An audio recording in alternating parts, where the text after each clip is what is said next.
Hello students, ये test series का पहला पार्ट है। इसके अंदर 20 क्वेश्चंस हैं और दो नंबर का क्वेश्चन है।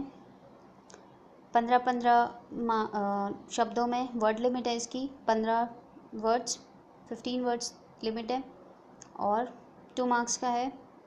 20 क्वेश्चंस आपको मैं अभी करवा रही हूँ इस टेस्ट सीरीज़ के अंदर। अभी मैं आपको इनके आंसर सहित आपको समझा रही हूँ क्वेश्चन आपको कैसे करने होंगे, आंसर क्या लिखना है। लेकिन जब सिलेबस कंप्लीट हो जाएगा, कुछ सब्जेक्ट्स कंप्लीट हो जाएंगे, उसके बाद कुछ क्वेश्चंस दूंगी, आप खुद उसकी आंसर राइटिंग प्रैक्टिस करना। और ये क्वेश्चंस भी एक बार आप पढ़ो, समझो, इनके आंसर्स देखो। उसके बाद आप खुद भी इनको लिखने के लिए कॉपी लेके और अपने आंसर्स क्वेश्चंस इसमें से देख के उतार लो और आंसर्स अपने खुद लिखो।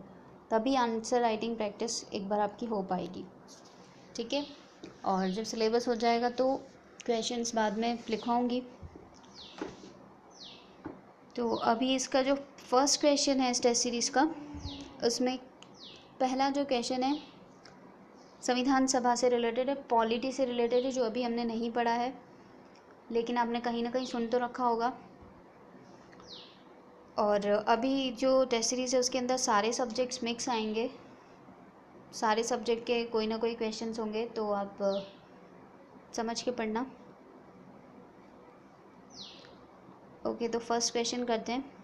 संविधान सभा की प्रारूप समिति के सदस्यों के नाम लिखिए। जब संविधान बनाया गया और संविधान सभा बनी, तब उसमें प्रारूप समिति जो थी उसके सदस्यों के क्या नाम थे। सबसे पहला तो सदस्य कौन होगा? BR अम्बेडकर अध्यक्ष थे वो, तो वो तो होंगे। उनके अलावा किन किन के नाम है इसमें? अल्लादी कृष्ण स्वामी Iyer, N Gopal Swami Iyengar, KM Munshi, Mohammad Sadulla, N माघव Rao, TT Krishna माचारी। और निर्माण कब हुआ संविधान सभा का? 29 अगस्त 1947 को संविधान सभा का निर्माण हुआ। तो ये आपको इसका आंसर लिखना है। पूछा क्या है? सदस्यों के नाम पूछे हैं। इन सदस्यों के जितने भी आपको नाम याद रहते हैं, TT कृष्णामाचारी, BR अम्बेडकर, गोपाल स्वामी, अल्लादी और N माघव राव और मोहम्मद सादुल्ला, इनके नाम आपको याद रखने हैं, जो प्रारूप समिति के उस टाइम सदस्य थे। दूसरा क्वेश्चन, भारत के राष्ट्रपति पद के लिए अनिवार्य योग्यताएं लिखिए। भारत का अगर राष्ट्रपति बनना है तो उसके लिए क्या अनिवार्य योग्यताएं होनी चाहिए, वो योग्यताएं लिखिए। तो सबसे पहला तो आंसर में क्या आएगा? वो भारत का नागरिक हो। जो भी राष्ट्रपति बनना चाहता है वो क्या होना चाहिए? भारत का नागरिक हो। उम्र कितनी हो? 35 साल या उससे अधिक हो। तीसरा, लोकसभा का सदस्य बनने की योग्यता रखता हो और सरकार के अधीन कोई लाभ का पद धारण किया हुआ नहीं हो, पहले से किसी लाभ के पद पर नहीं होना चाहिए। तो ये राष्ट्रपति पद के लिए अनिवार्य योग्यताएं: भारत का नागरिक हो, 35 साल से अधिक आयु हो, उम्र हो, और लोकसभा का सदस्य बनने की योग्यता रखता हो, और सरकार के अधीन कोई लाभ का पद धारण किए हुए नहीं हो। तीसरा क्वेश्चन, भारत में मैंग्रोव वनों का क्षेत्र लिखिए। ये ज्योग्राफी के अंदर आएगा। भारत में मैंग्रोव वन किस एरिया में पाए जाते हैं? तो विश्व के कुल मैंग्रोव वनस्पति का 3% हिस्सा भारत के अंदर है। मैंग्रोव वनस्पति जो विश्व में है उसमें उसका 3% हिस्सा भारत के अंदर है। भारत में इसका क्षेत्रफल है 4740 वर्ग किलोमीटर। 4740 वर्ग किलोमीटर के अंदर ये मैंग्रोव वनस्पति भारत के अंदर है। और इसका क्षेत्र कौन कौन सा है, कहाँ कहाँ पर, किस क्षेत्र में भारत के अंदर ये मैंग्रोव वन है? तो सुंदरवन, पश्चिम बंगाल। सुंदरवन एक जगह है जहाँ पर पश्चिम बंगाल के अंदर है। गुजरात और अंडमान निकोबार द्वीप, आंध्र प्रदेश और ओडिशा, इन जगह पर मैंग्रोव वन है। सुंदरवन, पश्चिम बंगाल, गुजरात, अंडमान निकोबार द्वीप और आंध्र प्रदेश और ओडिशा, यहाँ पर ये क्या है? मैंग्रोव वन वाले क्षेत्र है। और ये विश्व का 3% हिस्सा जो भारत में है। ये एरियाज़ आपको याद रखने हैं। उसके बाद आता है विश्व के, चौथा क्वेश्चन है, विश्व के किन्हीं 2 ज्वालामुखी पर्वतों के नाम लिखिए। विश्व के 2 ज्वालामुखी पर्वत, भारत के नहीं पूछा है, विश्व के पूछा है। तो ऐसे ज्वालामुखी पर्वत कौन कौन से हैं? 2 पर्वत के नाम लिखने हैं, यहाँ पे हमने 4 लिखे हैं। पहला है mount Vesuvius, Italy. Mount Vesuvius Italy में एक ज्वालामुखी पर्वत है, आपको नाम याद रखना है, माउंट वेसुवियस। इटली में ही वापस है माउंट एटना, जो कि ज्वालामुखी पर्वत है, माउंट एटना। और माउंट कोटोपेक्सी इक्वाडोर, और माउंट फ्यूजियामा जापान। ये चारों क्या है? ज्वालामुखी पर्वत है विश्व के अंदर। कौन कौन से? जापान के अंदर तो फ्यूजियामा, इक्वाडोर में कोटोपेक्सी, इटली में एटना, और इटली में ही वेसुवियस। इन सब से ज्वालामुखी निकलते हैं, ज्वालामुखी पर्वत है ये। उसके बाद 5वां क्वेश्चन है, सामाजिक अपवर्जन की अवधारणा क्या है? Social exclusion. सामाजिक अपवर्जन मतलब समाज से निकाल देना, हटा देना उसको, जो भी इंसान है। तो सामाजिक अपवर्जन की अवधारणा क्या है? इसको डेफिनेशन में कैसे लिखेंगे? सामाजिक अपवर्जन किसी समाज में किसी व्यक्ति या समूह विशेष को उन अधिकारों और लाभों से वंचित रखना जो उस समाज के अन्य सदस्य भोगते हैं। मतलब किसी समाज के जो अधिकार हैं उनसे किसी व्यक्ति को अलग कर देना, उससे जो भी लाभ है समाज के उससे भी उनको वंचित कर देना जो कि समाज के दूसरे लोग भोग रहे हैं। जैसे कि नौकरी, स्वास्थ्य सेवा, मकान, शिक्षा, ये सब से उस व्यक्ति को हटा देना, वंचित कर देना, ये कहलाता है सामाजिक अपवर्जन, सोशल एक्सक्लूशन।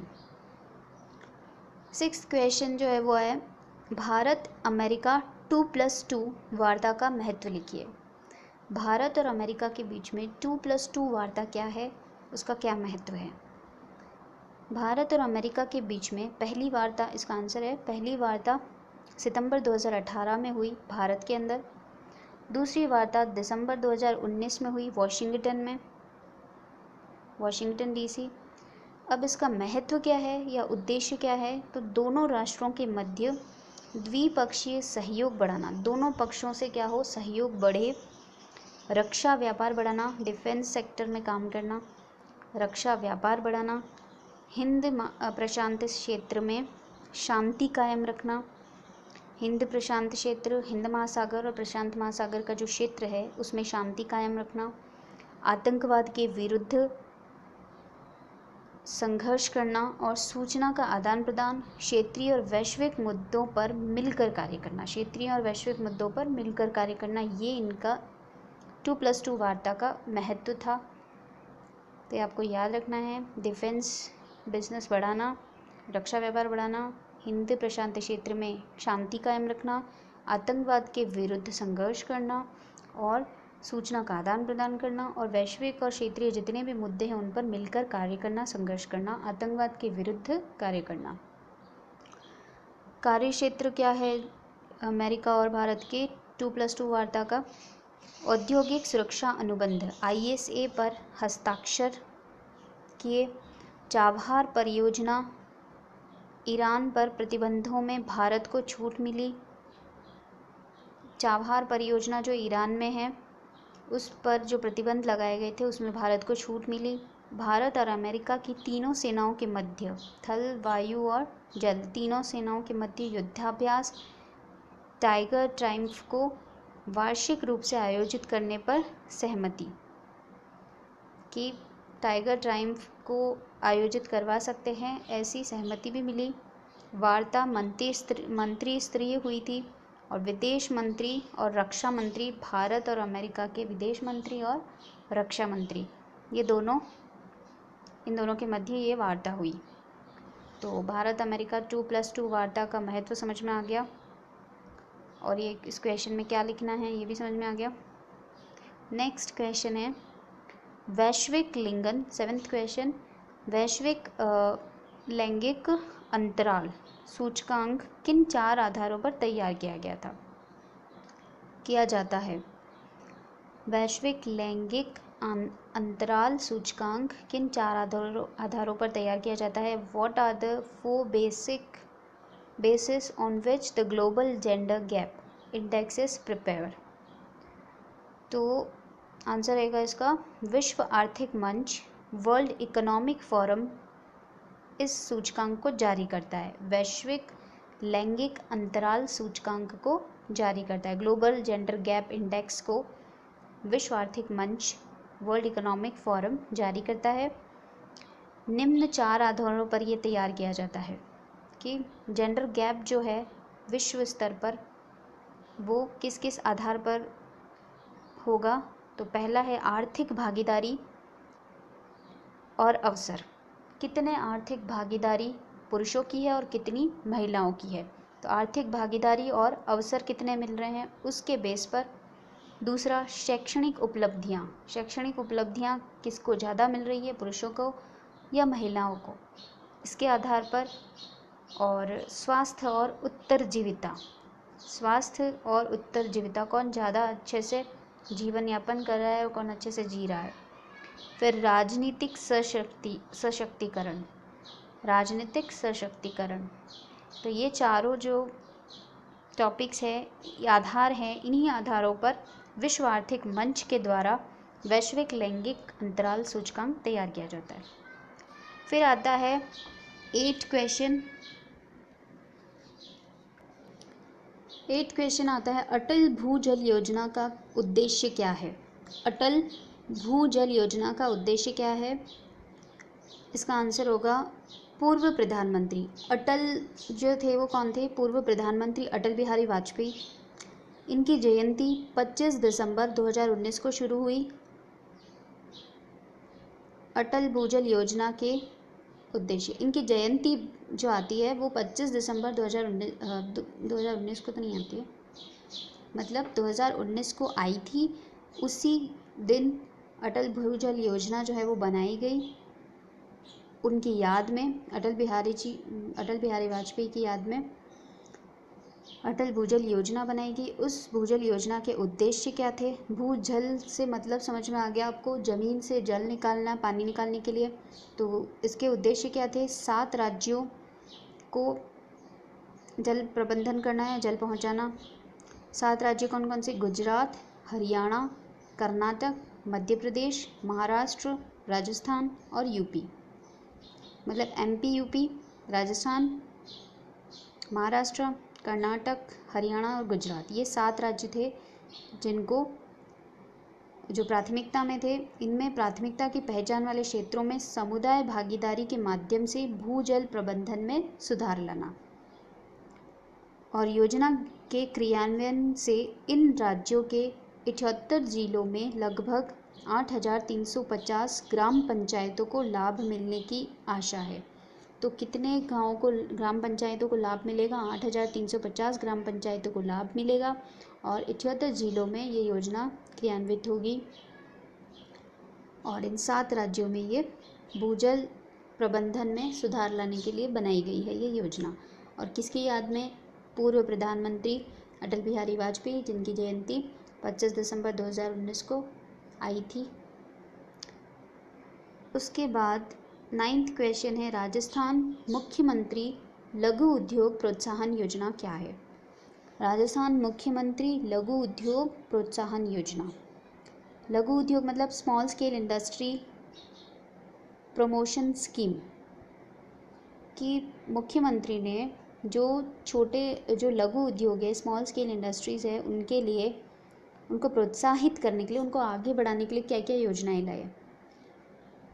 तो उन योजनाओं के बारे में पढ़ना है, मतलब इस योजना के अंदर क्या क्या है इस स्कीम के अंदर। इसका आंसर में लिखना है, योजना में प्रदेश में उद्यमों की सरल स्थापना, मतलब जो लघु उद्योग हैं या स्मॉल स्केल इंडस्ट्रीज है उनको सरलता से स्थापित कर सके और राज्यों के सभी वर्गों के व्यक्तियों को रोजगार के नए अवसर उपलब्ध करवाने हेतु बैंकों के माध्यम से ब्याज अनुदान मुक्त ऋण उपलब्ध कराया जाएगा। ब्याज अनुदान मुक्त ऋण उपलब्ध कराया जाएगा, लोन देंगे, ठीक है। और नए और पूर्व संचालित उद्यम के जो भी पहले से और जो नए जो भी बिजनेस होंगे, जो इंडस्ट्री होगी, उनके विस्तार और विविधीकरण के लिए 10 करोड़ का ऋण ब्याज अनुदान सहित 10 करोड़ का ऋण दिया जाएगा। ऋण का स्वरूप कंपोजिट ऋण, सावधि और कार्यशील पूंजी होगा। 25 लाख के ऋण पर 8% और 25 लाख से अधिक और 5 करोड़ तक के ऋण पर 6% और इससे अधिक 10 करोड़ तक के ऋण पर 5% ब्याज अनुदान होगा। मतलब अलग अलग सीमा दी गई है कि इतने पर इतना ब्याज देना होगा। तो 10 करोड़ का ऋण ब्याज अनुदान सहित जो उद्यमी हैं उनको मिलेगा। इसका उद्देश्य क्या है? रोजगार के नए अवसर उपलब्ध करवाने के लिए बैंकों के माध्यम से ब्याज अनुदान मुक्त ऋण उपलब्ध कराना, लोन प्रोवाइड करवाना लोगों को जो कि स्मॉल स्केल इंडस्ट्री या फिर लघु उद्योग से संबंधित है, उनको प्रोत्साहित करने के लिए। 10वां क्वेश्चन है, कांग्रेस के लाहौर अधिवेशन, कांग्रेस का एक अधिवेशन हुआ था लाहौर अधिवेशन 1929 में, उसका क्या महत्व है लिखिए। तो 31 दिसंबर 1929 को कांग्रेस के लाहौर अधिवेशन की अध्यक्षता किसने की? पंडित जवाहरलाल नेहरू ने, जिसमें कुछ प्रस्ताव पारित हुए थे लाहौर अधिवेशन में। नेहरू समिति की रिपोर्ट निरस्त की गई। जो नेहरू समिति ने रिपोर्ट दी थी उस रिपोर्ट को निरस्त कर दिया गया। और दूसरा, पूर्ण स्वराज्य को राष्ट्रीय आंदोलन का लक्ष्य निर्धारित किया गया। जो राष्ट्रीय आंदोलन हुआ था उसका जो लक्ष्य रखा गया वो पूर्ण स्वराज लक्ष्य निर्धारित किया गया इस लाहौर अधिवेशन के अंदर। फिर 1929 को आधी रात्रि को रावी नदी के तट पर तिरंगा झंडा इनकलाब जिंदाबाद वंदे मातरम पूर्ण स्वराज के नारों के बीच फहराया गया। 10 क्वेश्चन मैंने इस वीडियो में करवा दिए। नेक्स्ट जो 11th से 11वां जो क्वेश्चन है वो मैं नेक्स्ट वीडियो में करवाऊँगी। तो thank you so much for watching.